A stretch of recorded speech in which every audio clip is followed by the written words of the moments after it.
2023లో కాంగ్రెస్ అధికారంలోకి వచ్చిన తర్వాత జరిగిన పార్లమెంట్ ఎన్నికల్లో బీఆర్ఎస్ పార్టీ ఒక్క సీటు కూడా గెలుచుకోలేకుండా చిత్తైపోయింది. అంటే 10 ఏళ్ల పాటు అధికారాన్ని అనుభవించి ప్రభుత్వాన్ని నడిపించిన బీఆర్ఎస్ ఒక్క పార్లమెంట్ ఖాతా కూడా ఓపెన్ చేయకపోవడం ఆ పార్టీ మీద రాష్ట్ర ప్రజల్లో ఉన్న వ్యతిరేకతకు, ఆ పార్టీ నాయకుల మీద ఉన్న వ్యతిరేకతకు అద్దం పడుతుంది. సరే, అసెంబ్లీ ఎన్నికలు జరిగాయి, పార్లమెంట్ ఎన్నికలు జరిగాయి, తర్వాత కంటోన్మెంట్ అలాగే జూబ్లీహిల్స్ ఉప ఎన్నిక, ఆ రెండు కూడా బీఆర్ఎస్ సిట్టింగ్ సీట్లే. ఆ 2 సీట్లను కూడా కాంగ్రెస్ కు కోల్పోయింది బీఆర్ఎస్. అంటే కేసీఆర్ ఇక ఫామ్ హౌస్ కే పరిమితం అయిపోయారు. కేటీఆర్, హరీష్ రావు ఒక రాజకీయాలు చక్కబెడుతున్నారు, పార్టీని చక్కబెడుతున్నారు. ఈ వ్యవహారంలో ఫోన్ ట్యాపింగ్ కేసు వ్యవహారం బయటకు వచ్చింది. సరే, సర్పంచ్ ఎన్నికలు వచ్చాయి. సర్పంచ్ ఎన్నికల్లో పూర్తి స్థాయిలో అంటే పల్లెల ప్రజలు కాంగ్రెస్ పార్టీతోనూ రేవంత్ రెడ్డి ప్రభుత్వంతోనూ ఉన్నారనేది స్పష్టమైపోయింది. సిగ్నిఫికెంట్గా బీఆర్ఎస్ గెలుచుకోగలిగిన సర్పంచ్ స్థానాలు అది పార్టీ గుర్తు మీద జరగలేదు, పార్టీ మద్దతుతో జరిగిన ఎన్నికలు. కానీ ఇప్పుడు పార్టీ గుర్తు మీద జరుగుతున్న ఎన్నిక పురపాలిక ఎన్నికలు. అంటే 116 మున్సిపాలిటీలు, 7 కార్పొరేషన్లకు జరుగుతోన్న ఎన్నికకు సంబంధించి పోలింగ్ కొద్దిసేపటి క్రితమే ప్రారంభమైంది. 52 లక్షల మందికి పైగా ఓటర్లు ఉన్నారు ఈ మొత్తం సెగ్మెంట్స్ లో. 2981 స్థానాలకు 12,944 మంది పోటీ పడుతున్నారు.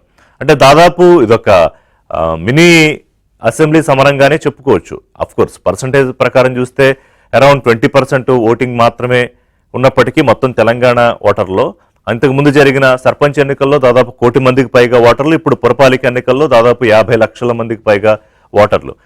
ప్రభుత్వం చాలా కాన్ఫిడెంట్గా ఉంది. ఎందుకంటే ఇప్పుడు జిహెచ్ఎంసీ చూసుకుంటే త్వరలో జిహెచ్ఎంసీ ఎన్నికలు రాబోతున్నాయి. గతంలో అసెంబ్లీ ఎన్నికల్లో పట్టణ ఓటరు అంటే ఈ నగర ఓటరు పెద్దగా కాంగ్రెస్తో లేరు. కానీ 2 ఏళ్లలో మారుతున్న పరిణామాలు, బీఆర్ఎస్ 10 ఏళ్లలో అధికారంలో ఉండి కూడా ఏం చెయ్యలేకపోయింది, గొప్ప గొప్ప మాటలు చెప్పి వాటిని ఎలా డెలివరీ చేయలేకపోయింది, సొంత ప్రయోజనాల కోసం ఎలా పనిచేసింది, ఇవన్నీ కూడా ముఖ్యమంత్రి, మంత్రులు, ఇతర నాయకులు చాలా స్పష్టంగా ప్రజల్లోకి తీసుకెళ్లగలిగారు ఈ ప్రచారానికి సంబంధించి. ఓవరాల్గా మీరు అబ్జర్వ్ చేస్తే ప్యాటర్ను ఈ మున్సిపల్ ఎన్నికలకు సంబంధించి ప్రచారంలో 2 జాతీయ పార్టీలు అంటే కాంగ్రెస్ పార్టీ, బీజేపీల మధ్య ప్రధానంగా పోరుందా అన్నట్టుగా. Of course BRS, KTR, Harish Rao విస్తృతంగా తిరిగినప్పటికీ వాళ్ళ ఫోకస్ అంతా ముఖ్యమంత్రి రేవంత్ రెడ్డి మీద వ్యక్తిగత ఆరోపణలు. అంటే చాలా అనుచిత వ్యాఖ్యలు చేశారు కేటీఆర్. అంటే ఆయన స్థాయికి తగ్గించుకుని, మంత్రిగా చేసిన 10 ఏళ్లు చేసిన కేటీఆర్ ఆయన స్థాయి తగ్గించుకుని ముఖ్యమంత్రిని ఉద్దేశించి మాట్లాడటము. దానికి ప్రభుత్వం చెప్పేది ఏంటంటే ఫ్రస్ట్రేషన్లో ఉన్నారు బీఆర్ఎస్. ఎందుకంటే ఒకవైపు ఫోన్ ట్యాపింగ్, లేకపోతే ఇంకోవైపు ఈ కార్ రేసు, ఇంకోవైపు ఏమో కాళేశ్వరం కేసు, ఈ కేసులన్నీ చుట్టుముట్టడంతో ఇక ప్రజాకోర్టులో శిక్ష తప్పించుకోలేకపోయారు. ఇప్పుడు న్యాయస్థానాల దగ్గర కూడా శిక్ష తప్పించుకోలేరు, ఆ ఫ్రస్ట్రేషన్లో ఉన్నారని చెప్పేది. సో ఇక పార్టీలు ప్రజలకి నజరానాలు అంటే ఏదన్నా గెలిస్తే బహుమతులు ఇవ్వడం కాదు, ముందు తమకి ఓటు వేయించుకోవడానికి ఆ పార్టీ ఈ పార్టీ అని కాదు అన్ని పార్టీలు. అసలు ఆశ్చర్యపోయే పరిస్థితి ఏంటంటే పాసమైలారం, రంగారెడ్డి జిల్లాలో కొన్ని చోట్లయితే ఓటుకి 30 నుంచి 50 వేల. ఏంటిది ఏమన్నా వేలంపాట? సగటున 1000 నుంచి 2500, 3000 ఇది సహజంగా ఇస్తున్నదే.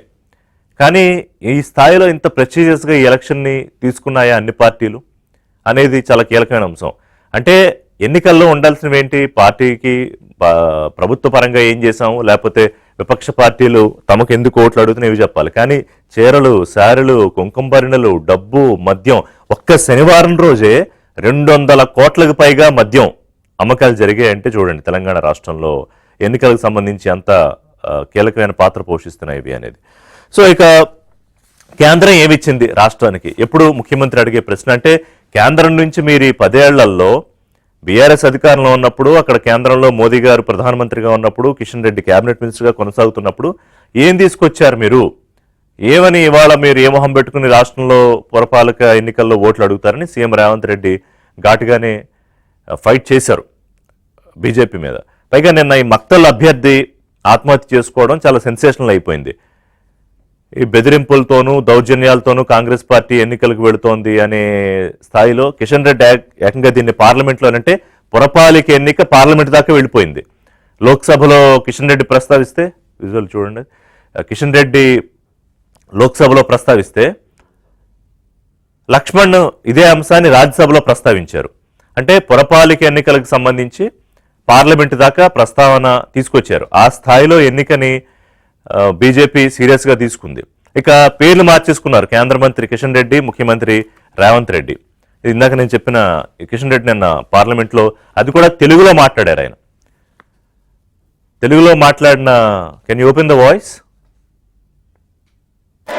రేపు మున్సిపల్ ఎలక్షన్ జరుగుతూ ఉన్నాయి. అందులో ముఖ్యమంత్రి గారు సొంత జిల్లాలోనే ఈరోజు అనేక రకాలుగా దౌర్జన్యాలు చేస్తా ఉన్నారు. ఆ ఎన్నికల్లో ఈరోజు కిడ్నాప్ చేస్తా ఉన్నారు. బీజేపీ అభ్యర్థి ఈరోజు సూసైడ్ చేసుకోవడం జరిగింది. ముఖ్యమంత్రి గారు సొంత జిల్లాలో దౌర్జన్యము, దోపిడీ, కిడ్నాప్లు, డబ్బులు అంచడాలు, ఈ రకంగా అత్యాచారాలు చేస్తా ఉన్నారు. దీని మీద నేను సవాల్ నుంచి తీసుకొస్తున్నాను. సభ ఖండించాల్సిందిగా కోరుతా ఉన్నాను. అది అంటే ఇంతకుముందు ఎప్పుడు చూడలేదు ఈ సందర్భం. అంటే నేను ఇప్పుడు పార్లమెంట్ సమావేశాలు జరుగుతూ ఉండడము, నిన్న ఘటన జరగడము, దీని మీద ఎలక్షన్ కమిషన్ ఆఫీసర్ కూడా బీజేపీ స్టేట్ ప్రెసిడెంట్ ఫిర్యాదు చేయడము, ఒక మంత్రి మీద ఆరోపణలు చేయడం. సరే, అక్కడ వాస్తవం ఏం జరిగింది అని విచారణలు తేలుతాయి, కానీ బీజేపీకి అవకాశం వచ్చింది. ఇక పేర్ల మార్పు విషయంలో ఏంటంటే కేసీఆర్ని అరెస్టు చేయడానికి మిమ్మల్ని ఎవరు అడ్డుకున్నారు? కేంద్రం ఏమన్నా అడ్డుపడిందా? 2 ఏళ్ల నుంచి అరెస్ట్ చేస్తానంటున్నారు. అంటే మీరు చూస్తే మున్సిపల్ ఎన్నికల ప్రచారంలో అనేక సందర్భాల్లో కేసీఆర్ అరెస్టు విషయం ప్రస్తావనకు వచ్చింది. ఎందుకనంటే 10 ఏళ్లలో జరిగిన ఈ స్కామ్లో వ్యవహారం, కేసుల వ్యవహారం, ఫోన్ ట్యాపింగ్ వ్యవహారం, వీటన్నిటిలో అంటే ముఖ్యమంత్రి కిషన్ రెడ్డి కిషన్ రావుగా మారి బీఆర్ఎస్ను కేసీఆర్ని ప్రొటెక్ట్ చేస్తున్నారు అని ఆరోపించారు. కిషన్ రెడ్డి మీద ఒక సెటైర్, పొలిటికల్ సెటైర్ వేశారు. దానికి కౌంటర్గా ఎంఐఎంతో అంటగాగుతున్న రేవంత్ రెడ్డిని నేను రేవంత్ ఖాన్ అనొచ్చా? కాంగ్రెస్ అంటే ముస్లింలు, ముస్లింలు అంటే కాంగ్రెస్ అని చెప్పుకున్నారు కాబట్టి రేవంత్ ఖాన్ అనొచ్చా అని. అంటే ఆ స్థాయిలో మతాలకు సంబంధించి కానీ, లేకపోతే కేసులకు సంబంధించి కానీ, అరెస్టులకు సంబంధించి కానీ ప్రచారం వెళ్ళింది. కాకపోతే పల్లె ఓటర్లు చాలా స్పష్టంగా సర్పంచ్ ఎలక్షన్స్లో కాంగ్రెస్తో పాటు ముఖ్యమంత్రి రేవంత్ రెడ్డితో పాటు ఉన్నారనేది స్పష్టమైంది. ఈసారి కూడా పట్టణ ఓటర్ కాంగ్రెస్ పార్టీతోనే ఉంటాడు అనేది ప్రభుత్వం నమ్మకం. ఎందుకంటే మేము ఇంత డెలివర్ చేశాం కాబట్టి 2 ఏళ్లలో. అసలు కేంద్రం ఏం చేశారని, మీరేమన్నా ఒక జాతీయ హోదా ఇచ్చారా ఏమన్నా ప్రాజెక్టుకి? లేకపోతే ఏమన్నా ఒక పెద్ద ప్రాజెక్ట్ ఏమన్నా ప్రత్యేకంగా తీసుకొచ్చారా? అన్ని మీ రాష్ట్రాలకి, నార్త్ స్టేట్స్కి తీసుకెళ్ళిపోవడం తప్ప ఎలా అడుగుతారు? అలాగే రాష్ట్రం నుంచి ఏవైతే పన్నులు కడుతున్నారో, ముఖ్యంగా పట్టణాల నుంచి పన్నులు ఏవైతే ఎక్కువ వెళ్తున్నాయో కేంద్రానికి, మీరు తిరిగి ఎంత ఇస్తున్నారు? పేరుకి 42 పైసలు అయినా 30 పైసలు, 35 పైసలు తెలంగాణ రాష్ట్రానికి వాటా వస్తుంది. సౌత్ ఇండియాలో కూడా అలాగే ఉంది. వేరేజ్ నార్త్ ఇండియన్ స్టేట్స్కి, యూపీ, బీహార్, ఈ స్టేట్స్కి ఏమో 4 రూపాయలు, 5 రూపాయలు, 6 రూపాయలు, అంటే 1 రూపాయి వీళ్ళు పన్నుల కింద ఇస్తే తిరిగి రాష్ట్రాలకు వెళ్ళేది. ఇవన్నీ ప్రజలు గమనించాలనుకుంటున్నారా అని చెప్పి. ఓవరాల్గా ఏంటంటే పుర్ర పోలింగ్ చాలా ఇంట్రెస్టింగ్ సైడ్ తీసుకుంది తెలంగాణ రాజకీయాల్లో. గత కొద్ది రోజులుగా చూస్తే ఆరోపణలు, ప్రత్యారోపణలు, తిట్లు, బూతుల దండకాలు, నాయకులు స్థాయి మరిచి మాట్లాడడం. ఇంక ఎండ్ ఆఫ్ ది డే ఫైనల్గా గత 2 రోజుల నుంచి విపరీతంగా విన్నపాలు, నజరానాలు, బతిమాలు కోడాలు, ఇంకా ఎన్ని విచిత్రాలు జరుగుతాయి. సో మనం చెప్పుకున్నట్టుగా ఇవాళ పోలింగ్ ప్రారంభమైంది. అన్ని చోట్ల ఇప్పటికే ఓటర్లు పోలింగ్ కోసం తరలి వస్తున్న పరిస్థితి. అయితే ఈ ఎన్నిక కేవలం ఏదో 50 లక్షలు, 52 లక్షల మంది ఓటర్లు పార్టిసిపేట్ చేస్తున్నారు, పట్టణ ఓటర్లు, వాళ్ళకి సంబంధించిన ఎన్నికగానే కాదు, ఓవరాల్గా మూడ్ ఆఫ్ ద తెలంగాణ. అంటే గతంలో సర్పంచ్ ఎన్నికల్లో మూడ్ ఆఫ్ ది తెలంగాణ ఎలా ఉందో అర్థమైంది మనకి. అసెంబ్లీ ఎన్నికల తర్వాత, పార్లమెంట్ ఎన్నికల తర్వాత చూసాం, తర్వాత 2 ఉప ఎన్నికలు చూసాం, సర్పంచ్ ఎలక్షన్ చూసాం, ఇప్పుడు పట్టణ ఓటర్లు ఎటువైపు ఉండబోతున్నారనేది చూస్తున్నాం. ప్రభుత్వం చాలా కాన్ఫిడెంట్గా చెప్తోంది ఏంటంటే మేము డెలివరీ చేస్తున్న వాటికి ఉన్నట్టుగా ప్రజల ముందు పెడుతున్నాము, అభివృద్ధి కోసం చేస్తున్న ప్రయత్నం ప్రజల ముందుకు చెప్పాము. అలాగే బీఆర్ఎస్ ఏమీ ఎలా చేయలేకపోయింది, ఏ ధైర్యంతో మళ్ళీ ప్రజల ముందుకు వచ్చి తిరస్కరించిన తర్వాత కూడా ఓటు అడుగుతుంది, అలాగే ఏం చేశామని చెప్పి బీజేపీ ఓటు అడుగుతుంది అని చెప్పి. సరే, ఎవరి వాదన వాళ్ళు వినిపించుకున్నారు. ఇవాళ ఓటర్లు వాళ్ళ నిర్ణయాన్ని చెప్తారు. అలాగే లైవ్లో ఎక్కడెక్కడి నుంచి పరిస్థితి ఏంటో కూడా తీసుకుందాం. బిఫోర్ దట్ మనతో పాటు సామా రామ్మోహన్ రెడ్డి గారు జాయిన్ అవుతున్నారు, కాంగ్రెస్ పార్టీ అధికార ప్రతినిధి, ఆ పార్టీ మీడియా కమిటీ చైర్మన్. అలాగే పోరెడ్డి కిషోర్ రెడ్డి గారు, బీజేపీ సీనియర్ నాయకులు, పార్టీ అధికార ప్రతినిధి. గుడ్ మార్నింగ్ సామా గారు, పోరెడ్డి గారు. గుడ్ మార్నింగ్ కిషోర్ రెడ్డి గారు. ఏంటి ఎన్నికని, పురపాలిక ఎన్నికని పార్లమెంట్ దాకా తీసుకెళ్లిపోయారు. గతంలో నాకైతే ఇప్పుడు ఇలాంటి సందర్భం గుర్తులేదు. అఫ్ కోర్స్ ఇప్పుడు పార్లమెంటు సమావేశాలు జరుగుతున్నాయి. నిన్న కిషన్ రెడ్డి గారు లోక్సభలో తెలుగులో మక్తల్ అంశం ప్రస్తావించడం కానీ, లక్ష్మణ్ గారు రాజ్యసభలో ప్రస్తావించడం కానీ, అంటే it shows the severity in a way, severity of this election. ఒకటి, ఎందుకు అంతవరకు వెళ్లాల్సి వచ్చింది? రిషి గారు, ముందుగా మీకు, అలాగే సమ్మ రామ్మోహన్ రెడ్డి గారికి, మన ఏబిఎన్ ప్రేక్షకులందరికీ శుభోదయం. నమస్కారం. సో ఇప్పుడు మన రాష్ట్రంలో బ్యాలెట్ బాక్సులు ఎత్తుకెళ్ళిపోవడము, రిగ్గింగ్ చేయడము, ప్రత్యర్థులను చంపుకోవడము, బెదిరించడము, ఇట్లాంటివన్నీ అయిపోయాయి అనుకున్నాం. కానీ ఆ రోజు ఇందిరాగాంధీ గారికి తన పదవి పోతుందన్న భయంతో అన్న అనుమానం రాగానే ఎట్లాగైతే మనందరి ప్రాథమిక హక్కులు ఖతం చేసి ఎమర్జెన్సీ పెట్టి ప్రత్యర్థుల్ని భయభ్రాంతులకు గురి చేసి జైళ్ళలో పడేసి మొత్తం మీద మన రాజ్యాంగాన్ని రద్దు చేసి ప్రాథమిక హక్కుల్ని రద్దు చేసి మొత్తం అరాచకం ఎలాగైతే క్రియేట్ చేశారో ఈరోజు మరి కాంగ్రెస్ ఓడిపోతుందన్న భయంతో మరి ఆ ఓడిపోతే తక్కువ సీట్లు వస్తే మరి వీరి ముఖ్యమంత్రి పదవి పోతుందన్న భయంతో మీరు చూస్తున్నారు. మళ్ళీ అసలు ఊహించలేదు ఇట్లా ఉంటది, ఈ విధంగా మళ్ళీ వెనక్కి పోతాము మనము తెలంగాణలో కూడా అని చెప్పి ప్రత్యర్థుల్ని భయపెట్టి భయభ్రాంతులకు గురి చేసి ఆత్మహత్యకు దారితీసేంత దూరం వెళ్ళిన కాంగ్రెస్ ఇది రాజ్యాంగ విరుద్ధం అండి. ఒకటి రాజ్యాంగం అని చెప్పి రాహుల్ గాంధీ ఎప్పుడు చేతిలో పట్టుకున్నది రెడ్ బుక్ అనుకుంటూ ఇదే సేమ్ మళ్ళీ ఇందిరమ్మ రాజ్యం వచ్చింది తెలంగాణలో అన్నట్లుగా అనిపించింది. అది తప్పనిసరిగా దేశం మొత్తము తెలుసుకోవాల్సిన విషయం అండి. ఎందుకంటే ఇది మన ప్రజాస్వామ్యానికే పెద్ద రెండు పాయింట్స్ అన్నారు. ఒకటి, తక్కువ సీట్లు గెలుచుకుంటుంది, ఓటమి ఇనేవే అది ఓటమే అన్నట్టుగా మాట్లాడారు మీరు కాంగ్రెస్ విషయంలో. రెండోది, ముఖ్యమంత్రి పదవి గురించి మాట్లాడారు. పురపాలిక రిజల్ట్స్ కి ముఖ్యమంత్రి పదవికి సంబంధం ఏంటి? జూబ్లీహిల్స్ ఎన్నికల టైంలో కూడా తీసుకొచ్చారు. కాంగ్రెస్ లో ఏ పదవికి ఏ రిజల్ట్ కి ఏ లింక్ ఉంటుందో మీ అందరికి తెలిసిందే. అది కాన్స్టెంట్ గా ఉంటుంది. కాంగ్రెస్ ముఖ్యమంత్రి పదవికి ఏ విధంగా ఏ యాంగిల్లో ముప్పు అనేది, ఏ విధంగా ఏ యాంగిల్లో ఏది పర్ఫార్మెన్స్, ఏది ల్యాక్ ఆఫ్ పర్ఫార్మెన్స్ అని చెప్పి మళ్ళీ ఢిల్లీకి వెళ్ళి ఎక్కడ మంతనాలు జరిగి ఎవరి మీద ఏ ప్రెషర్స్ ఉంటాయో అందరికీ తెలిసిందే. ఇది ముఖ్యమంత్రి గారి మీద ఉన్న ప్రెషర్. మీరు చూడండి, ఈ ఎన్నికల మొత్తంలో కూడా ఏం మాట్లాడినా కానీ ముఖ్యమంత్రి గారు ఒక రకమైన పోలరైజేషన్ కి, ఒక రకమైన భయభ్రాంతులకు గురి చేసే విధంగా కాంగ్రెస్ వారి బిహేవియర్, ఈ రెండింటిని టై చేసి చూడండి, చూస్తే మనకి అర్థమవుతుంది. రామారెడ్డి గారు పోలరైజేషన్ అంటున్నారు, కిషోర్ రెడ్డి గారు మీరేమో సీట్లు తగ్గుతాయి అని భయంతో ఉన్నారంటున్నారు. ముఖ్యమంత్రి పదవికి ఎలక్షన్ రిజల్ట్ కి లింక్ పెడుతున్నారు. దీన్ని దేశం మొత్తం వినాలని కాంగ్రెస్ పార్టీ అరాచకాలని కిషన్ రెడ్డి, లక్ష్మణ్ చేసిన ప్రయత్నం గురించి మాట్లాడుతున్నారు. What's your take? రిషి గారు, ముందుగా మీకు ప్యానల్ ఉన్న పెద్దలకి అండ్ ఐపీఎల్ ప్రేక్షకులందరూ కూడా గుడ్ మార్నింగ్. ఇక మనకి ఎప్పుడు తెలిసినటువంటిదే కదా అండి, ఎన్నికలు రాగానే బీజేపీ డ్రామాలు ఎట్లుంటాయో.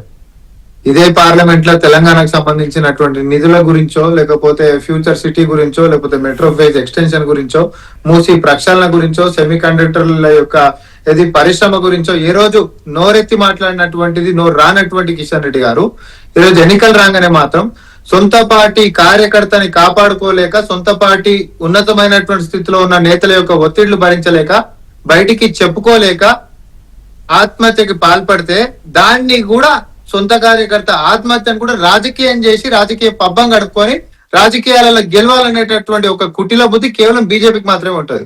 ఎందుకనంటే రైతులని దేశద్రోహుల లెక్క చిత్రీకరించాలన్నా, రైతులను కార్లతోటి తొక్కి సంపాలన్నా, సైనికుల వెనకాల బాంబులు పెట్టడానికి టికెట్లు ఇచ్చిన చరిత్ర ఉండాలన్నది కేవలం బీజేపీకే సాధ్యమవుతుంది, ఇంకొకరికి కూడా సాధ్యం కాదు. ఎవరైనా ఒక సామాన్యుడికి మెదడులో వచ్చేటటువంటి ప్రశ్న ఏంటంటే, ఒక జాతీయ పార్టీ నుంచి క్యాంపెయిన్ మొత్తం చేసి గెలుస్తున్నాం అనేటటువంటి ధీమా ఉంటున్నటువంటి వ్యక్తి హైరార్కీలో బీజేపీ ఇన్ఛార్జ్ గాని, లేకపోతే మండల్ ప్రెసిడెంట్ గాని, జిల్లా ప్రెసిడెంట్ గాని, రాష్ట్ర అధ్యక్షుడు గాని, ఒక జాతీయ పార్టీ, కేంద్రంలో అధికారంగా ఉన్న పార్టీ, కేంద్ర ఎన్నికల సంఘం పర్యవేక్షణలో నడుస్తున్నటువంటి ఒక ఎన్నికల విధానంలో ప్రత్యర్థి పార్టీ అంట ఒత్తిడి చేస్తే ఆత్మహత్య చేసుకుంటారు అంటే ఏమైనా నమ్మశక్యంగా ఉందా సార్? ఆత్మహత్య ఎప్పుడు చేసుకుంటారు? ప్రజాస్వామ్యంలో ఒకవేళ రాష్ట్రంలో అధికారం ఉన్నటువంటి పార్టీ గిట్ట ఒత్తిడి చేస్తే రోడ్ ఎక్కి ధర్నాలు చేస్తారు, రచ్చ చేస్తారు, అట్లా బెదిరిస్తారని చెప్పేసి నానా యాస చేస్తారు. కేవలం సొంత పార్టీ నేతలు ఒత్తిడి చేసినప్పుడు మాత్రమే బయటికి చెప్పుకోలేక, చెప్పుకుంటే ఏమైపోతుంది ఆ పరిస్థితి అని బయటికి కక్కలేక ఆత్మహత్యలకు పాల్పడేటటువంటి సందర్భాలు వస్తాయి.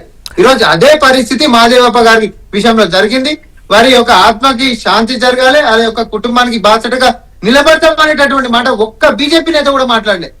ఇంకా మొత్తం ఫ్లేర్ అప్ అవుతుంది. ఎన్నికల ఇవాళ చెప్పిన ఓట్ల ఇవాళ గురించి ఇవాళ తప్ప. కిషన్ రెడ్డి గారు వెళ్తున్నారు అక్కడికి. ఋషి గారు ఇవాళ కిషన్ ఋషి రెడ్డి గారు గారు అరే ఈ వెళ్తున్నారు. డ్రామా బాజీలు అంటున్నా, ఈ ఋషి డ్రామా గారు. బాజీలు ఒక జాతీయ పార్టీ అయి ఋషి ఉండి, గారు. ఒక పోరెడ్డి జాతీయ ఋషి పార్టీ గారు. అయి ఉండి Yes, yes. ఈ రోజు సొంత పార్టీ ఒక వ్యక్తి కార్యకర్తని నిజంగా ఎవడో ఒక వ్యక్తి బెదిరించిన ప్రాణాలు పోయినాయి వీళ్ళ ఒత్తిడిల వల్ల. ఎంత ఇన్సెన్సిటివ్ గా మాట్లాడుతున్నారు రామ్మోహన్ రెడ్డి అంటే. DK మొత్తం అన్న గారు రాజకీయం ఒత్తిడితోటి- కాదండి DK రామ్మోహన్ రెడ్డి గారు. ఒత్తిడితోటి- రామ్మోహన్ రెడ్డి గారు DK అన్న గారు మొత్తం ఒత్తిడితోటి పార్టీ రాజకీయాలు కాదు. సమాచారం అక్కడ రామ్మోహన్ రెడ్డి సొంత గారు పార్టీ కేవలం నేతలు పార్టీ ఒత్తిడి చేసిర్రు. రాజకీయాలు కాదు, కొంచెం మానవత్వం అనేది చూపించండి. మానవత్వం అనేది చూపించండి.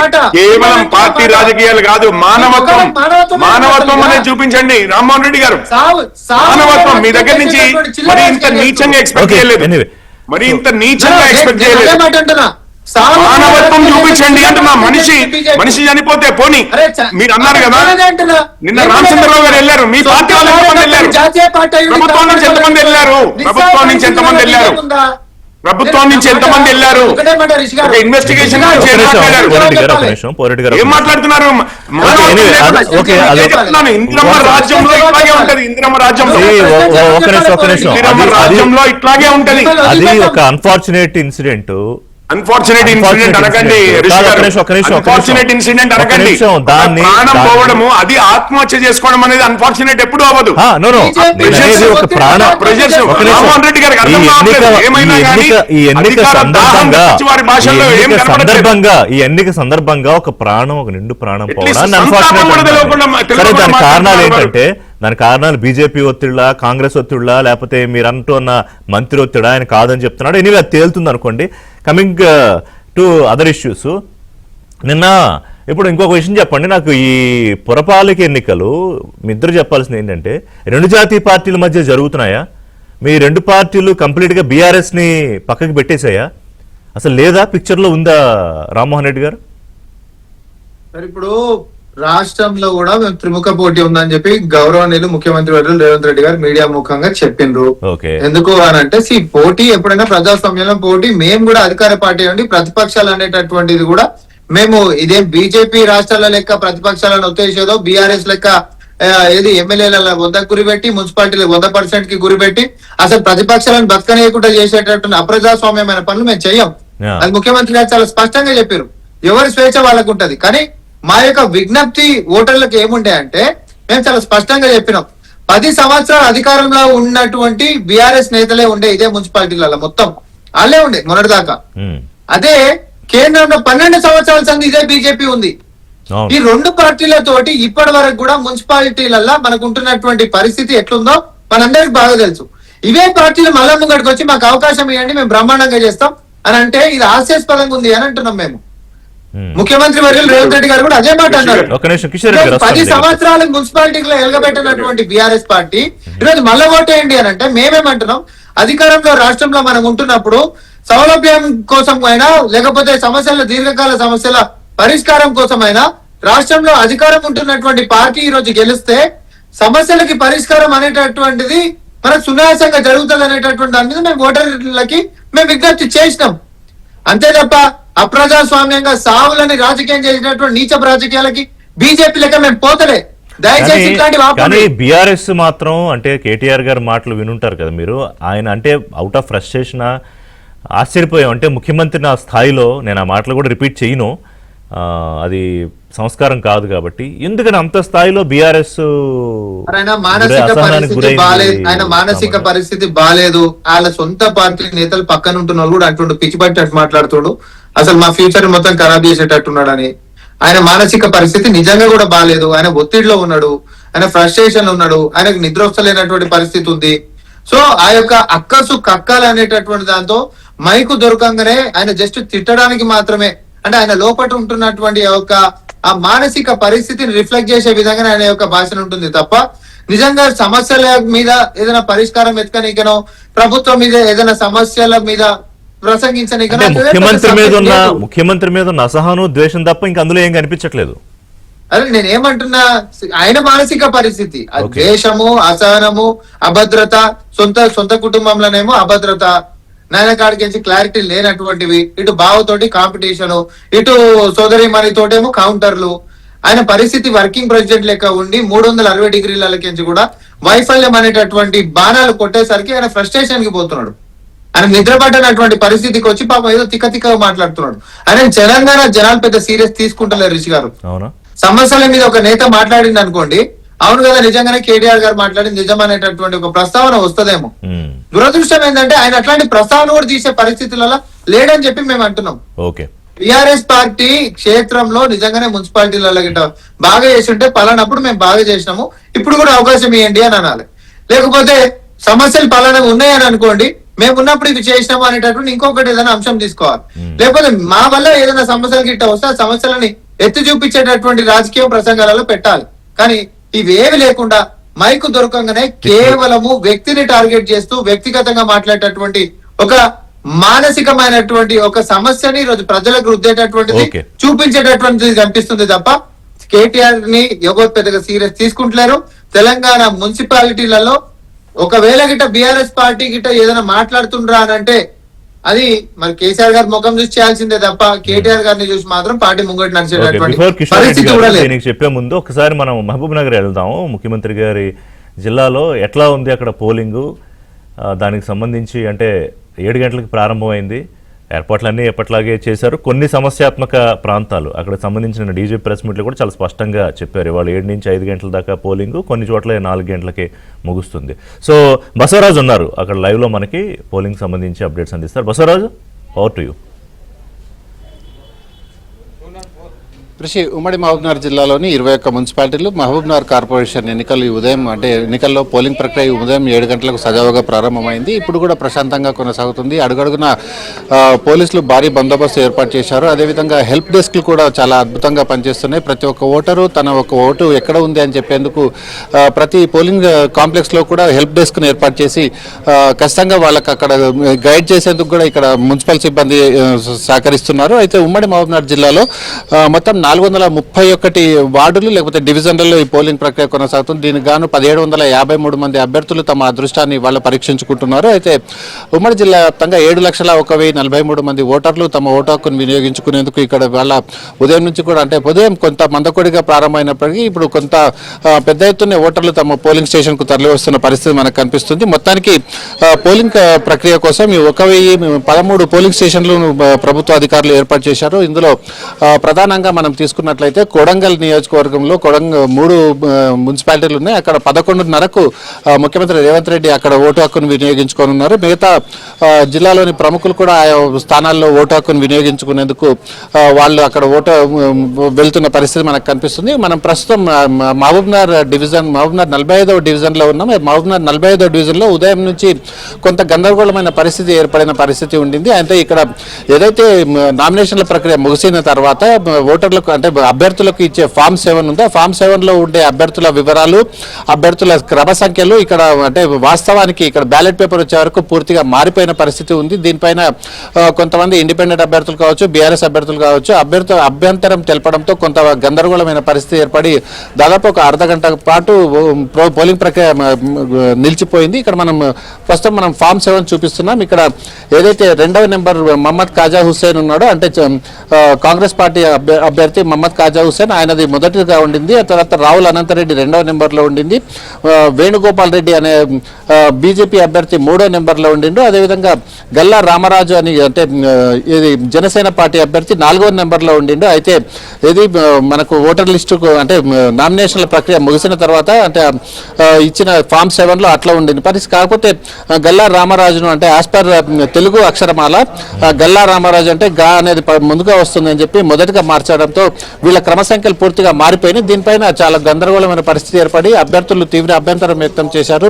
అయితే ఇక్కడ జోనల్ ఆఫీసర్ అదేవిధంగా ఇక్కడ ఉండే స్థానిక అధికారులు అందరూ వచ్చి అభ్యర్థులకు ఒక అవగాహన కల్పించి ఏదైతే ఇక్కడ మారిపోయిన పరిస్థితి ఉందో ఇది మారిపోయిన పరిస్థితి కాదు, యాజ్ పర్ రూల్సే మేము పాటించి దీన్ని క్లియర్ చేశాము కనుక మీరు బయట ఉండి మారిన పరిస్థితులకు అనుగుణంగా ఓటర్లకు అవగాహన కల్పించేందుకు వీలు కల్పిస్తున్నామని చెప్పి 200 మీటర్లు 100 మీటర్ల దూరంలో అభ్యర్థులను అదేవిధంగా వారి ఏజెంట్లను అక్కడ పెట్టి మారిన పరిస్థితికి అనుగుణంగా అంటే బ్యాలెట్ పేపర్లో మారిన తీరును వాళ్ళు ఓటర్లకు ఎక్స్ప్లెయిన్ చేసే విధంగా ఏర్పాట్లు చేయడంతో అభ్యర్థులందరూ కూడా ఇక్కడ అంటే సమన్వయంతో వాళ్ళు ఒప్పుకోవడంతో మళ్ళీ పోలింగ్ ప్రక్రియ కొనసాగుతుంది.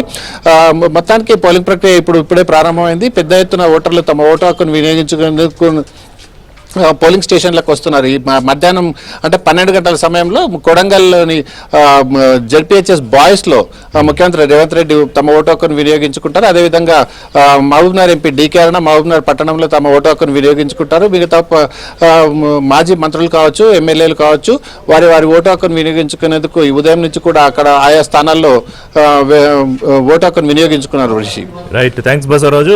రామ్మోహన్ రెడ్డి గారు, ఈ ట్యాపింగ్ ప్రస్తావన అంటే ఒకవైపు ఫోన్ ట్యాపింగ్ అంశానికి సంబంధించి కేసు విచారణలో ఉంది. కేసీఆర్ గారి విచారణ కూడా పూర్తయింది.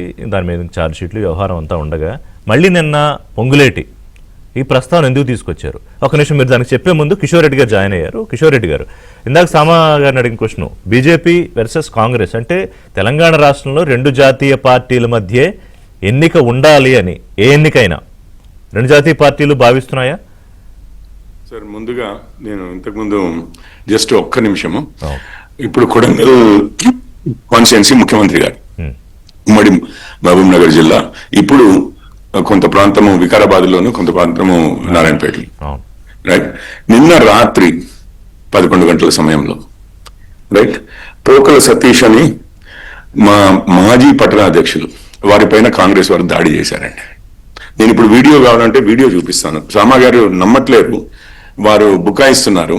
కానీ ముఖ్యమంత్రి గారి జిల్లాలోను, ముఖ్యమంత్రి గారి అసెంబ్లీ సెగ్మెంట్ వచ్చే జిల్లాల్లోనూ రైట్ ఈ విధంగా బీజేపీ నాయకుల మీద కాంగ్రెస్ వారు దాడులు చేయడము ఏం తలపిస్తోంది చెప్పండి? ఇంతకంటే ముఖ్యమైన విషయం ఏముంటదండి? ఈరోజు డైరెక్ట్ గా అటాక్స్ జరుగుతున్నాయి బీజేపీ కార్యకర్తల మీద, నాయకుల మీద. ఆత్మహత్యలకు పాల్పడుతున్నారు ఒకవైపు, ఇంకొక వైపు హాస్పిటల్ పాలవుతున్నారు ఇంకొక వైపు. ఇంకా ఈ విషయాన్ని వారు ఏదేదో కథలు చెప్పి ఏ విధంగానో కొంచెం మానవతా దృక్పథమే కానీ మరి రాహుల్ గాంధీ గారు రాజ్యాంగం పట్టుకుని రాజ్యాంగం మానవ హక్కులు అని మాట్లాడుతూ ఉంటారు. దానికి కరెక్ట్ గా విరుద్ధంగా మళ్ళీ ఇందిరమ్మ రాజ్యం తలపించేటట్లుగా, ఇందిరాగాంధీ గారి రాజ్యం తలపించేటట్లుగా రేవంత్ గారు వ్యవహరిస్తున్నారా? రేవంత్ గారి ప్రభుత్వం వ్యవహరిస్తుందా లేదా? వారి కార్యకర్తలు వ్యవహరిస్తున్నారా లేదా? వారి ఓన్ కాన్స్టిట్యున్సీ ఉన్న జిల్లా అంటే ఎంత, అట్లీస్ట్ అక్కడైనా కానీ లా అండ్ ఆర్డర్ సరిగ్గా చూసుకోవాలి కదా. అట్లీస్ట్ మినిమల్ గ్యారంటీ అనేది ఉండాలి కదండి బయట ప్రపంచం చూడడానికైనా. కానీ ఇప్పుడు పోకల సతీష్ గారి మీద అటాక్ రాత్రి 11 గంటలకి వారు హాస్పిటల్లో ఉన్నారు. ఇది వికారాబాద్ లోనే, హైదరాబాద్ కి ఎన్ని కిలోమీటర్ల దూరంలో ఉంది? గంట సేపు ప్రయాణం లేదండి నుంచి.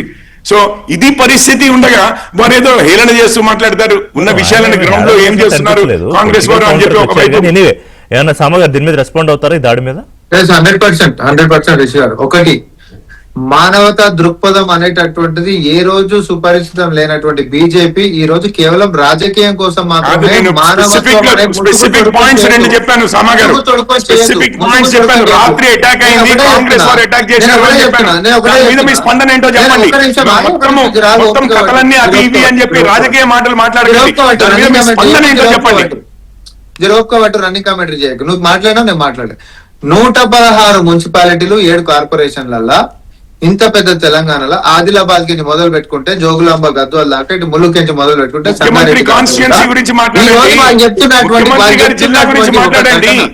నేను ఒకటే మాట్లాడుతున్నాను. Rishi garu, this is not correct. What is not correct అండి? What is not correct? Attacks జరగడం కరెక్టా? మీరు అడిగిన దానికి ప్రజాస్వామ్యంలో ముఖ్యమంత్రి గారి కాన్స్టిట్యున్సీ ఉన్న జిల్లా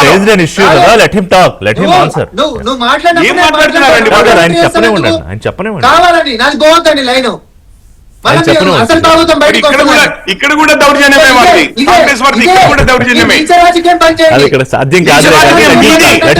అటాక్స్ చేస్తూ మనుషులు ప్రాణాలు పోతుంటే, హాస్పిటల్ పాలవుతుంటే రాజకీయం చేస్తున్నది ఎవరు? మీరా మేమా?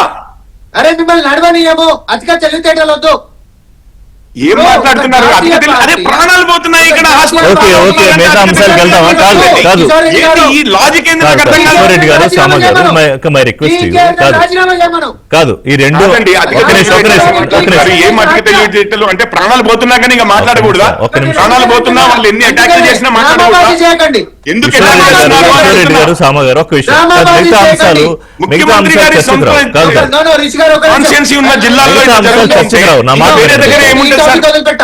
నేను ఈ టాపిక్ వదిలిపెట్టి మాట్లాడుతున్నారు. తెలుసుకోండి, కావాలంటే తెలుసుకోండి. వికారాబాద్ కాల్ చేయండి, ముందు విషయాలు తెలుసుకోండి.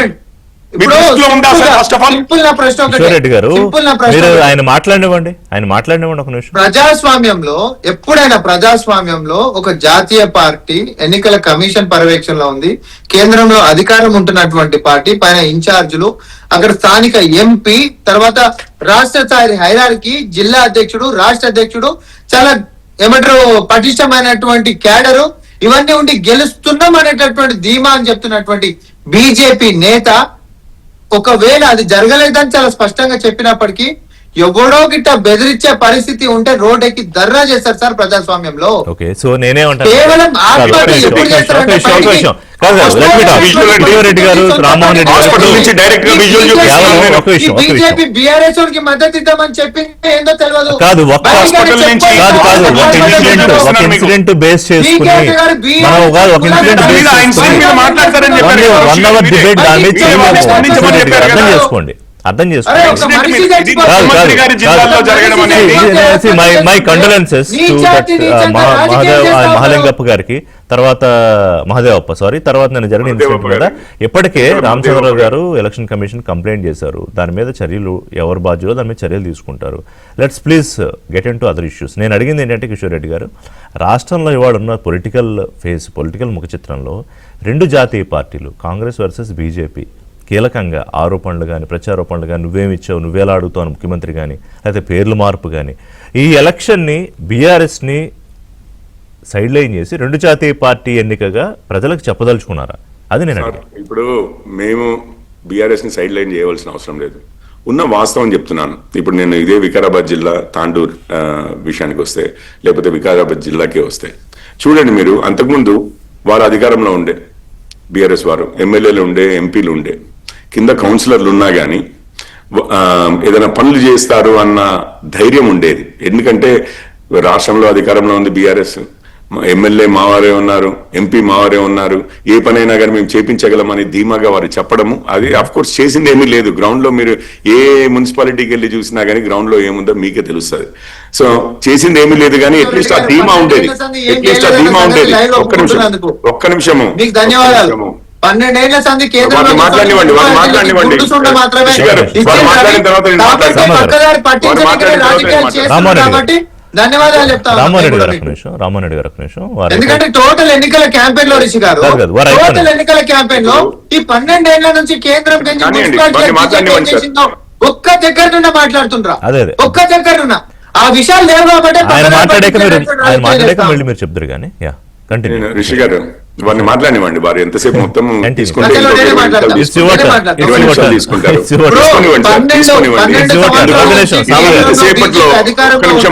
ఒక్క నిమిషము మున్సిపాలిటీలకి ఏం చేసిండ్రో ఒక్క దగ్గర ప్రచారానికి పోతున్నారా బీజేపీ నేతలు? ఇక మాట్లాడమంటే అరుస్తారేంటి, మాట్లాడమంటే అరుస్తారేంటి? రామ్మోహన్ రెడ్డి గారు క్లియర్ గా ప్రాణాలకు రక్షణ ఇవ్వండి.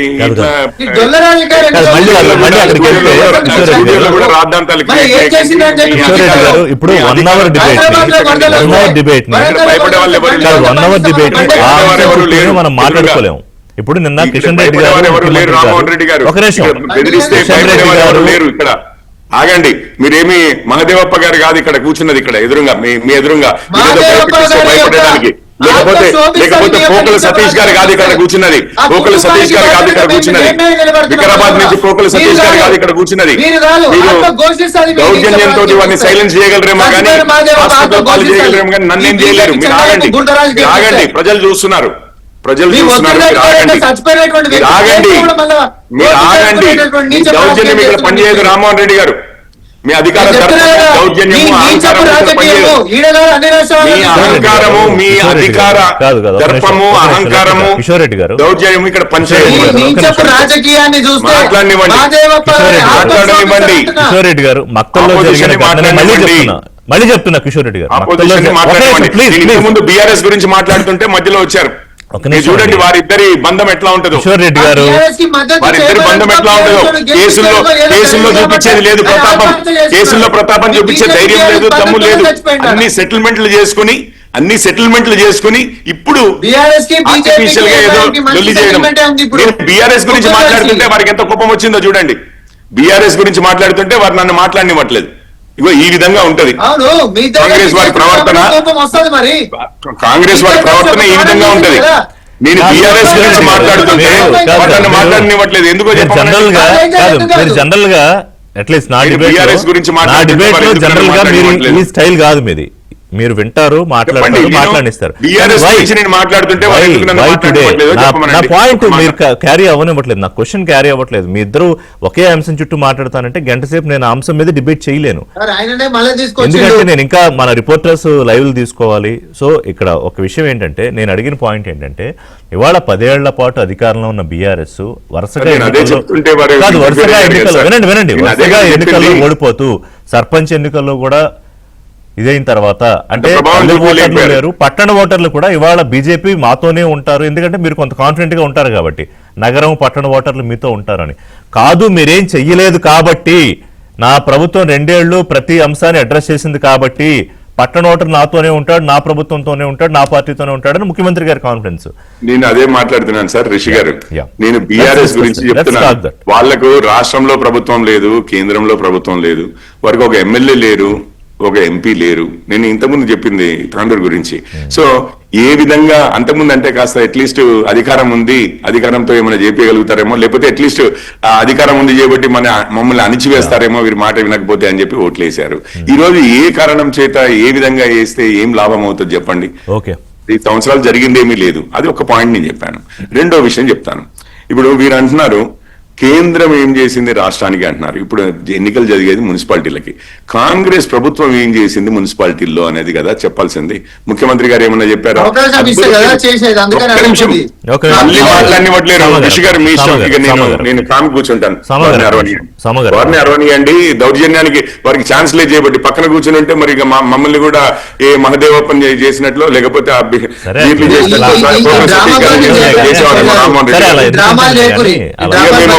మేము రిమోట్ గా ఉన్నాం చేయబట్టి కొంచెం లక్కీ.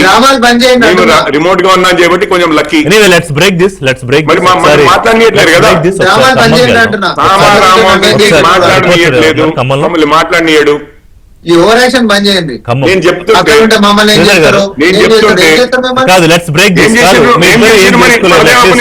ఏం జరగదులే కానీ వీడియో చూపించాను ఇప్పుడే. ఇప్పుడు సతీష్ గారిది హాస్పిటల్లో ఉన్న వీడియో మీకు ఇప్పుడే మీ దగ్గర నుంచి రెస్పాన్స్ లేదు. ముఖ్యమంత్రి గారి జిల్లాలు ఇవి. ముఖ్యమంత్రి గారి జిల్లాల్లో ఎట్లా ఉంటే లా అండ్ ఆర్డర్ మినిస్టర్ కూడా ముఖ్యమంత్రి గారు, కేవలం ముఖ్యమంత్రి గారు కాదు, వారు law and order minister, home minister వారు, హోమ్ మినిస్టర్ వారు, లా అండ్ ఆర్డర్ మినిస్టర్. మీరు ఒకసారి మీ పెద్దలతోటి మాట్లాడి వచ్చి మాట్లాడండి. ఇక్కడ law and order minister, home minister. ఎందుకు సామా గారికి తెలీదా విషయం? తెలుసుగా, ఇంక మాట్లాడుకోవడానికి కన్ఫర్మ్ చేసుకోవడానికి ఏముంది. Anyway let's break. ఈ రెస్పాన్స్ ఏముండాలి అనేది చెప్పండి. ఖమ్మం ఆయన మీడియా కమిటీ చైర్మన్, ఆ రెస్పాన్స్ ఏం అందుకే అడుగుతున్నాను. వికారాబాద్ లో జరిగిన విషయం వారికి తెలుసో తెలియదో, లేకపోతే తెలిసి కూడా తెలియనట్టుగా బుకాయిస్తున్నారు. చేసేదే వారు, చేసేదే వారు. అట్లాగే ఉంటుంది. రిషి గారు, ఇప్పుడు నేను ఇదే అంశం మీద నేను డ్రాగ్ చేస్తలేను కానీ కాంగ్రెస్ వాళ్ళు బీజేపీ మీద పలానా కాడ దాడి చేశారు. నేను కరీంనగర్ లో బీజేపీ వాళ్ళు కాంగ్రెస్ మీద దాడి జరిగింది. నర్సాపూర్ దగ్గర బీఆర్ఎస్ వాళ్ళు కాంగ్రెస్ మీద దాడి జరిగింది. ఇవి లోకల్ స్థానిక ఎన్నికలప్పుడు అక్కడక్కడ చంద్రబాబు గడలు ఇప్పుడు ప్రతి అంశాన్ని తీసుకొచ్చి కిషోర్ రెడ్డి గారు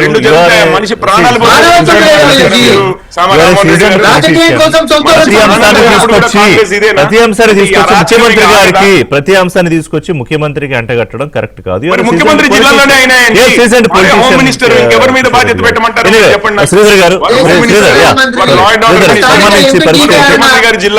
ఖమ్మంలో పోలింగ్ అప్డేట్ తీసుకుందాం ఒకసారి. ఖమ్మంలో పోలింగ్ అప్డేట్ తీసుకుందాం. ఖమ్మంలో పోలింగ్ అప్డేట్ తీసుకుందాం. Sridhar, over to you.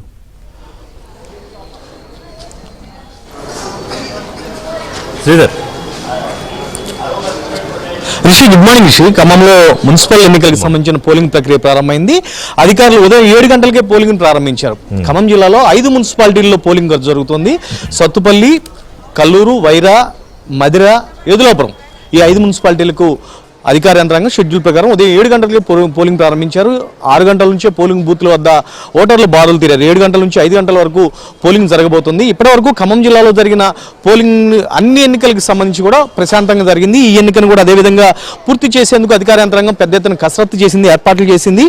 Edulapuram మున్సిపాలిటీకి సంబంధించి 32 వార్డులు, సత్తుపల్లి మున్సిపాలిటీకి సంబంధించి 23 వార్డులు, కల్లూరుకు సంబంధించి 20 వార్డులు, వైరాగ్కి సంబంధించి 20 వార్డులు, మదిరికి సంబంధించి 22 వార్డులు, మొత్తం 117 వార్డులకు పోలింగ్ జరుగుతుంది. 415 మంది అభ్యర్థులు ఎన్నికల బరిలో నిలిచారు. ఈసారి మనం ఈ ఎన్నికకు సంబంధించి ప్రత్యేకంగా ప్రస్తావించాల్సిన అంశం ఏంటంటే రాజకీయ పార్టీలు అత్యంత ప్రతిష్టాత్మకంగా తీసుకునే ఈ మున్సిపాలిటీలను కైవసం చేసుకుని మున్సిపల్ పీఠాలు దక్కించుకొని స్థానికంగా తమ పట్టు పెంచుకోవాలి, తమ బలాన్ని నిరూపించుకోవాలనే లక్ష్యంతో రాజకీయ పార్టీలన్నీ కూడా ఎన్నికల బరిలో తమ అభ్యర్థుల్ని బరిలో నిలిపారు. బలమైన అభ్యర్థులు ఎవరైతే ప్రజల్లో కాస్త మంచి గుర్తింపు ఉంటుంది, ఎవరికైతే విజయ అవకాశాలు ఎక్కువ ఉంటాయో అటువంటి అభ్యర్థుల్ని ఎంపిక చేసి మరి రంగంలో దింపిన పరిస్థితుంది. ఈసారి ఈ మున్సిపల్ ఎన్నికల్లో గతంలో ఎన్నడూ చూడని విధంగా, అంటే మొన్న జరిగిన స్థానిక సంస్థల ఎన్నికలు కావచ్చు, అంతకుముందు జరిగిన సాధారణ ఎన్నికలు కావచ్చు, మిగిలిన ఏ ఎన్నికలు కూడా ఎప్పుడు చూడని విధంగా ఈసారి విచిత్రమైన పొత్తులు అనమాట. రాజకీయ పార్టీలు అసలు ఆశ్చర్యకరమైన పరిస్థితుల్లో విచిత్రమైన పొత్తులతో కూడా ఎన్నికల బరిలో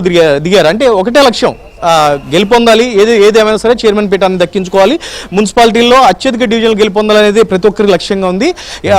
ఒక డివిజన్లో బీఆర్ఎస్కి, వైఎస్ఆర్సీపీ, సిపిఎం, ఇతర రాజకీయ పార్టీలు, వామపక్షాలు కావచ్చు, ఇతర తెలుగుదేశం పార్టీ కావచ్చు మద్దతు ఇస్తే, పక్కనున్న మరో డివిజన్లో ఈ పార్టీలన్నీ కూడా కాంగ్రెస్ పార్టీకి మద్దతు ఇచ్చాయి. మరో పక్క డివిజన్లో ఇవన్నీ కలిసి మరో పార్టీకి అసలు పొంతం లేని విధంగా, ఓటర్లు కూడా కన్ఫ్యూజన్కి గురయ్యే విధంగా, అసలు ఎవరు బరిలో ఉన్నారు, ఏ పార్టీకి ఎవరు మద్దతు ఇస్తున్నారు, ఏ పార్టీ నుంచి ఎవరు పోటీ చేస్తున్నారో కూడా అర్థం కాని స్థాయిలో ఈసారి రకరకాల పొత్తులతో ఎన్నికల బరిలో నిలిచారు. ప్రతి ఒక్కరి లక్ష్యం కూడా ప్రతిష్టాత్మకంగా తీసుకున్నారు. ప్రతి ఒక్కరు కూడా మున్సిపల్ పీఠాన్ని దక్కించుకోవాలి, మున్సిపాలిటీలను దక్కించుకోవాలన్నా కాదు. రాష్ట్ర స్థాయిలో పార్టీల మధ్య ఆరోపణలు ప్రత్యారోపణలు ఎట్లా ఉన్నా కింద మాత్రం పరిస్థితి వేరేలా ఉందా?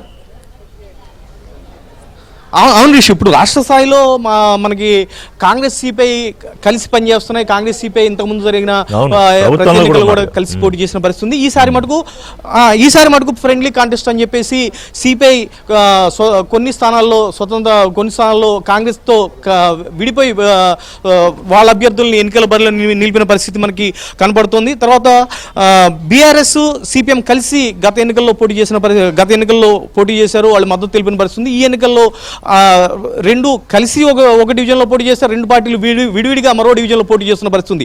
పక్క డివిజన్లో ఉదాహరణకి ఒకటో డివిజన్లో ఈ పార్టీలు కలిసి పోటీ చేస్తే, రెండో డివిజన్లో మళ్ళీ ఇదే పార్టీలు వేరువేరుగా పోటీ చేసి వేరువేరుగా అభ్యర్థులను ఎన్నికల బరిలో నిలిపిన పరిస్థితి మనకి ఈసారి ఈ మున్సిపల్ ఎన్నికల్లో కనిపిస్తుంది. ఎక్కడ కూడా ఏ పార్టీ ఎవరికి మద్దతు ఇస్తుంది, ఏ పార్టీ ఎవరితో ఏ అభ్యర్థిని బరిలో దింపింది, ఎవరెవరికి మద్దతు ఇస్తున్నారు, ఎవరెవరికి సపోర్ట్ చేస్తున్నారు దానిపైన కూడా క్లారిటీ లేని పరిస్థితి ఓటర్లకు ఉందని మనం చెప్పొచ్చు.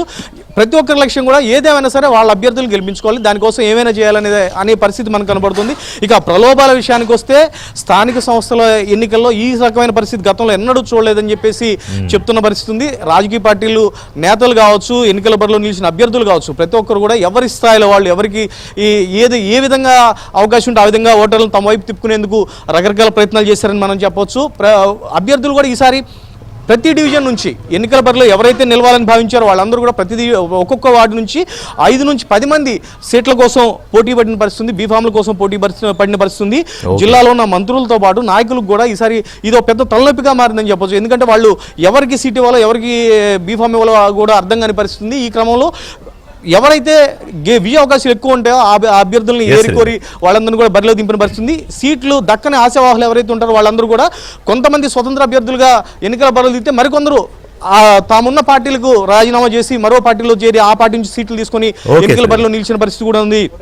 రిషి, ఖమ్మం జిల్లా వ్యాప్తంగా కూడా పోలింగ్ ప్రారంభమైంది. 5 మున్సిపాలిటీల్లో పోలింగ్ ప్రశాంతంగా కొనసాగుతుంది. ఇప్పటివరకు జరిగిన ఎన్నికలు ఏ విధంగా అయితే ప్రశాంతంగా అధికార యంత్రాంగం పూర్తి చేసిందో, ఈ ఎన్నికను కూడా అదే విధంగా పూర్తి చేయాలన్న సంకల్పంతో ఏర్పాట్లు చేశారు. సాయంత్రం 5 గంటల వరకు కూడా పోలింగ్ కొనసాగుతుంది. ఆ తర్వాత 13వ తారీఖున ఈ మున్సిపల్ ఎన్నికలకు సంబంధించిన కౌంటింగ్ ప్రక్రియ కూడా జరగబోతుంది. Rishi, okay, thank you Sridhar.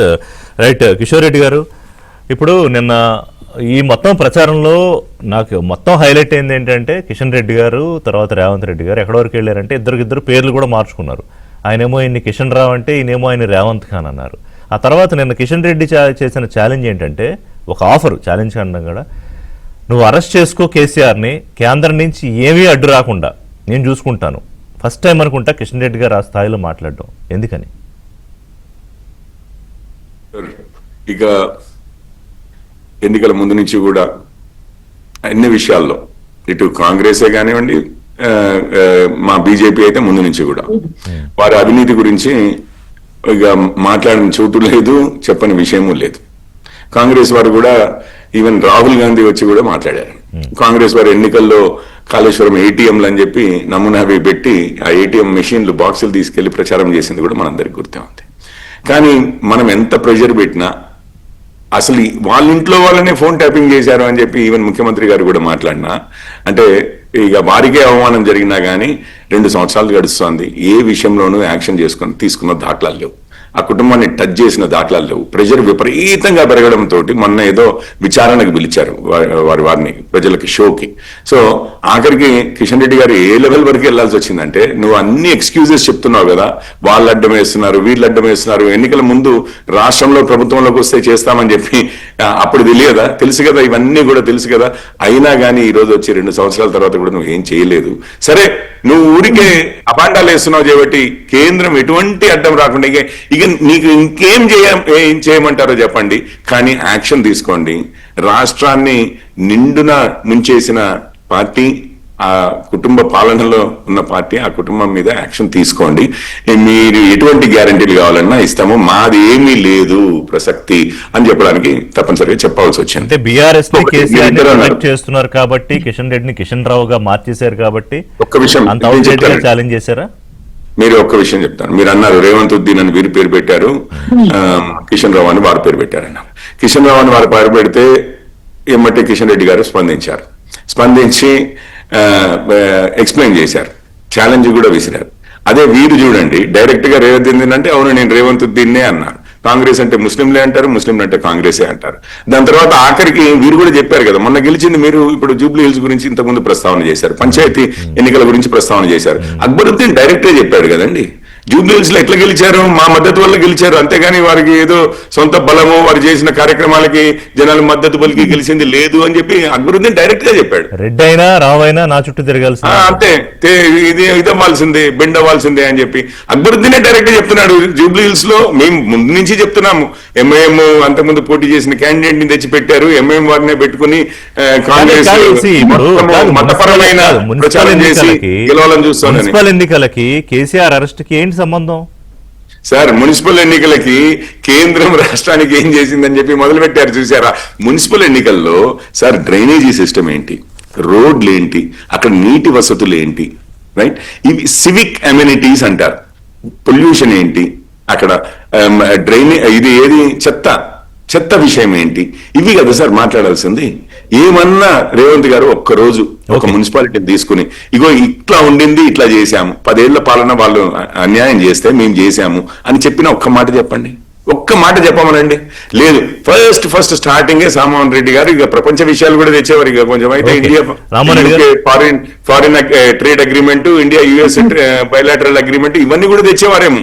ఎందుకంటే మున్సిపాలిటీల విషయం మాత్రం మేము చేశామో, ఇది చేశామో, అది చేశామో అనేది ఉత్సాహంగా చూస్తున్నారా ఎక్కడెక్కడ.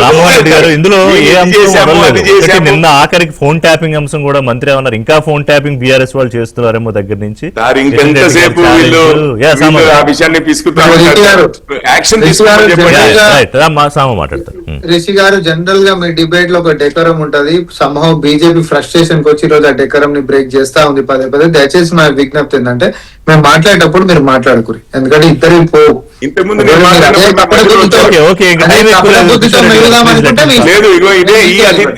ఆయన అది తెలివని అవతల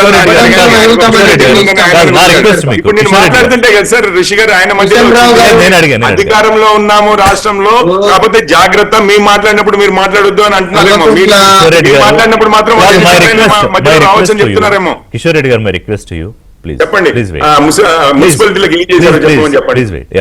ఎలా మారాయి, డెంగీ ఈసారి తగ్గుతాయా, ఇవన్నీ చెప్పమనండి. ఇప్పుడు మేం కాదు, మున్సిపల్ ఎన్నికలలో మోరీల సమస్యలు ఉంటాయి, మాన్యువల్ సమస్యలు ఉంటాయి. మరి ఈ మోరీల సమస్యల గురించి మోడీ గారి ముఖం చూసి ఓటేయండి అని అడిగింది మేం కాదు, మీ జాతీయ అధ్యక్షుడు. దానికోసం కేంద్రానికి దీనికి ఏం సంబంధం ఉంటాం అనేటటువంటిది మీది మిమ్మల్ని అడుగుతున్నాం. మరి ఏ లాజికల్ గా మీరు అది అడిగిరో మీరు చెప్పండి. ఎందుకంటే కేవలం మున్సిపాలిటీలకు వచ్చే ఫండ్లు కేంద్రం నుంచి మాత్రమే వస్తున్నాయి. సెంట్రల్ స్పాన్సర్డ్ స్కీమ్స్ నుంచి ఏమీ నడవట్లేదు.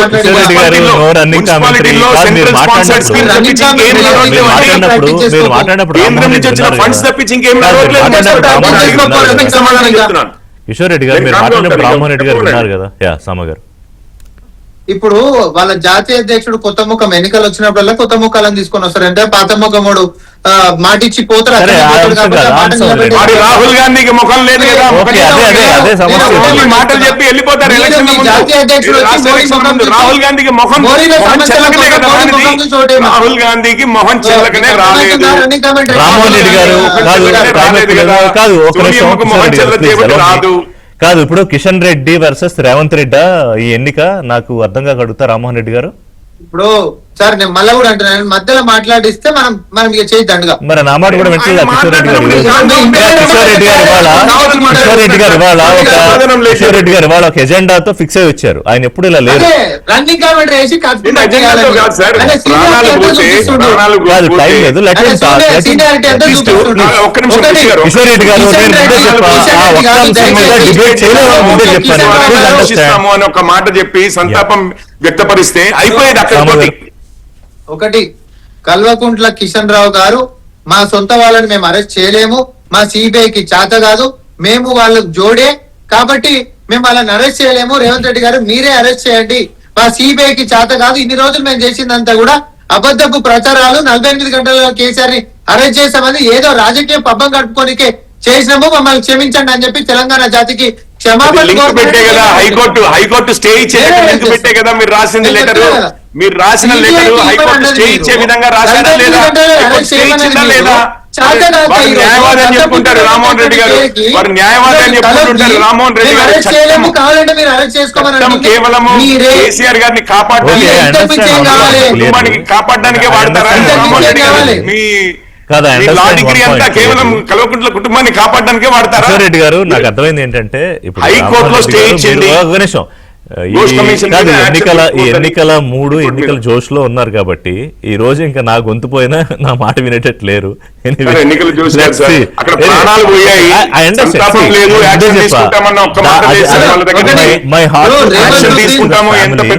కానీ ఇవాళ ఆ ఒక్క ఇన్సిడెంటే మీకు తెలంగాణలో మున్సిపల్ ఎన్నికల్ని నిర్దేశిస్తుందా? కాదు కదా, వేరే ఇష్యూస్ ఉంటాయి కదా.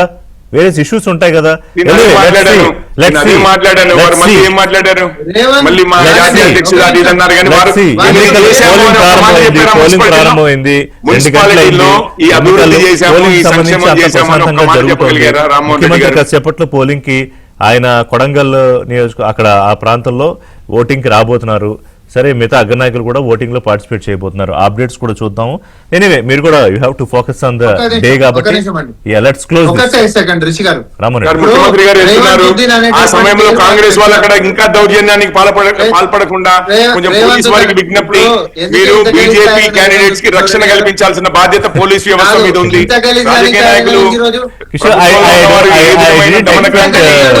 చూసినా పోలీసు వారికి విజ్ఞప్తి, మీరు మాత్రము ప్రజాస్వామ్యాన్ని రక్షించే పరిస్థితి రక్షణ కల్పించండి అని పోలీసు వారికి అడ్వైజ్ చేశారు కదా. కిషోర్ రెడ్డి గారు డిసైడ్ అయ్యారు మిమ్మల్ని బీజేపీ వాళ్ళు పేరు పెడితే రేవంత్ ఉద్దీన్ అనండి, బీసీలకు న్యాయం చేసిన రోజు రేవంత్ గౌడ్ అన్నారు, ముదిరాజు న్యాయం చేశారు కదా, న్యాయం 42% వచ్చేసింది కదా.